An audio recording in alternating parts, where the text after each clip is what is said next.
This is Andy from gymnutrition.co.uk, back with another video. It's been over a week, to be honest. Motivation, lack of. Anyway, coming to you from a nice dark evening in Northampton, UK. And today's video, I want to talk about why don't people make consistent gains in the gym. Now, the reason I'm doing this is because I notice quite a lot of things. When I'm not doing my cardio in the mornings, I'm sitting on the treadmill. Well, I'm not actually sitting on the treadmill, get that bit right. I'm walking on the treadmill or sitting on the bike, that's what I was meant to say. Got an itchy head again. When I'm doing that, I'm looking out across the gym and I'm noticing people training. And I also get a lot of people asking the questions, oh, I don't seem to be making any gains. And when I ask them about that, I normally start with, well, so how long have you been training then? Oh, I've been training like 6 months, a year, whatever. And I said, well, how was your gains? When you first started, how was it? Were you pleased with your progress?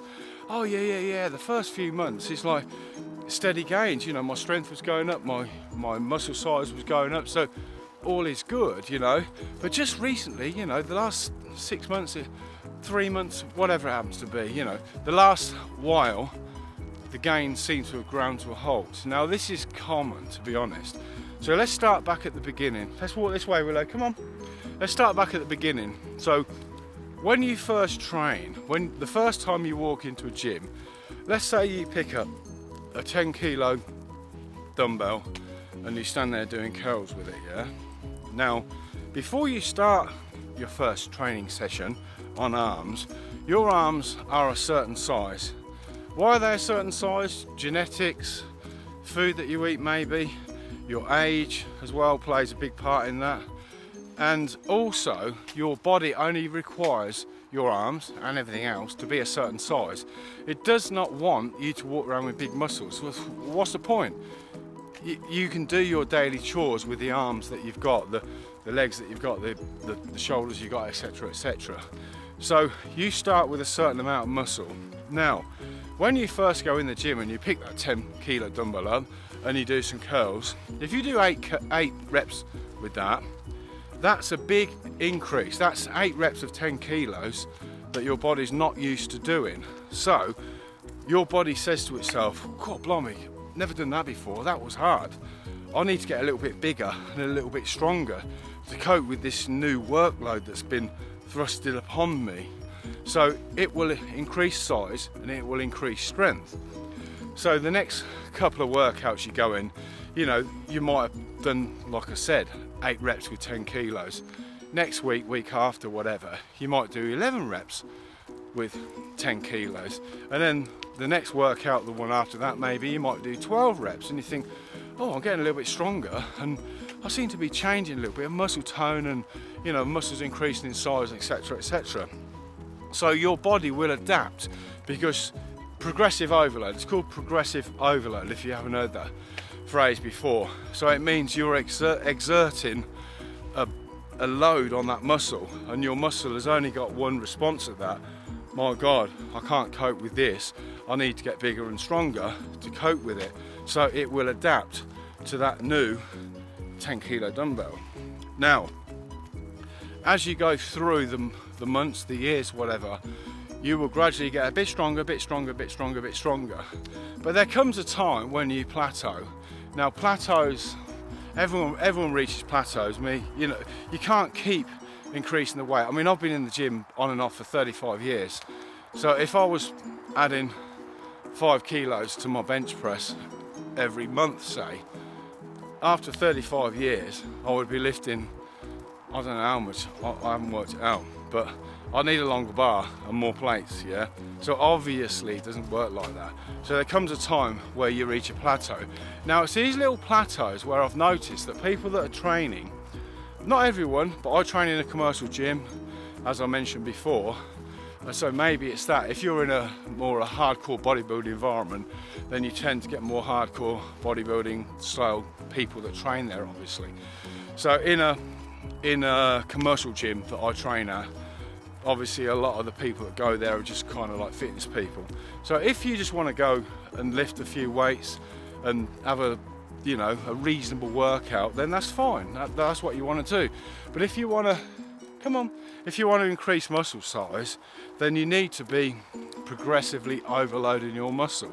So what does that mean? You need to be increasing, I was going to say every time, but like, you know, as I said a minute ago, there's only so much you can do, otherwise you'll be lifting, you know, the whole bloody gym on your bench press in 20 years time.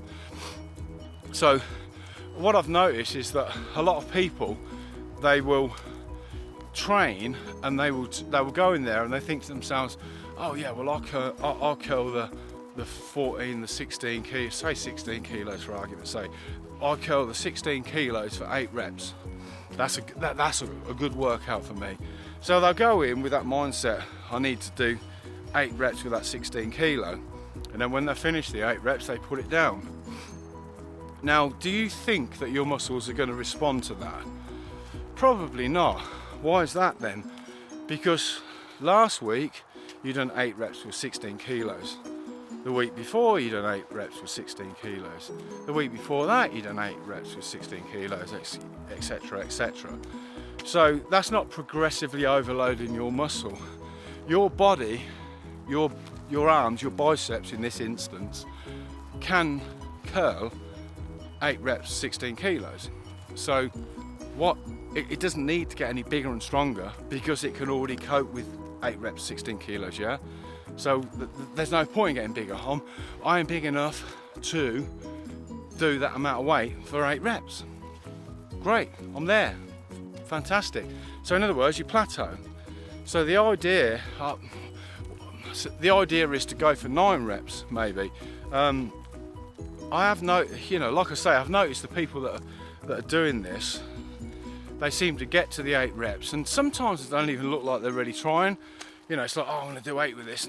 6, 7, 8. Put the weight down. Oh, that's a great workout. Selfie, killing it at the gym. Bullshit on Facebook. So just try and think to yourself, keep pushing, keep pushing, keep pushing. So there's a lot more sort of reasons why people don't make progress in the gym, but it's mainly to do with the training, not training hard enough, and a lot of it's to do with the dieting, which will be another video as well. So be in mindset that always try and beat what you done on the last workout. So with the arms one, 8 reps. So make a log in here or in your phone. Don't get me started about phones or whatever. Make a note that I've done 8 reps with that 16 kilos. Next week I'm going to do 9 reps with it. Even if that means my training partner has to force that last rep up, yeah, and then that's 9 reps, and then maybe go for 10 the week after, or even the week after that. But just keep trying to push, and as you push, again, your body's going to be, God, I've never done 9 reps on this before. I can't do 9, I can only do 8. So if you force yourself to do 9, it's like, oh God, that was hard. I need to get a little bit bigger and a little bit stronger to cope with 9 reps because I'm only used to doing 8. So that way you keep pushing, and your size and your strength should follow along with it as well. Like I say, a lot of it's to do with diet as well, but that will be another video. So anyway, I'm going to cut this one short because I'm sure you get the idea, and I'll keep walking them down this path. As you notice, I keep turning around and going back the other way because I'm running out of path before I get on the road, and I've got to get the dogs back on the lead. So anyway, this is a quick short crappy dog walking video, and when I've got something inspirational to say, hopefully this week, because my head's not been really in the videos to be honest with you, but yeah, you get creative block. Is that a thing, is it? Well, it is in my head anyway. So if you got to the end of my video, then please consider subscribing to my YouTube channel. If you're watching it on Facebook, if you head over to YouTube and search for Gym Nutrition, I'll put a link in the Facebook video as well. And give me a little thumbs up, thumbs down, or a subscribe would be wonderful. And thank you for the 420 some subscribers that I had. Not that I'm obsessed by looking every 10 minutes, but for over 400 subscribers, which I'm very grateful for. And that's it for now. I'll speak to you on the next one.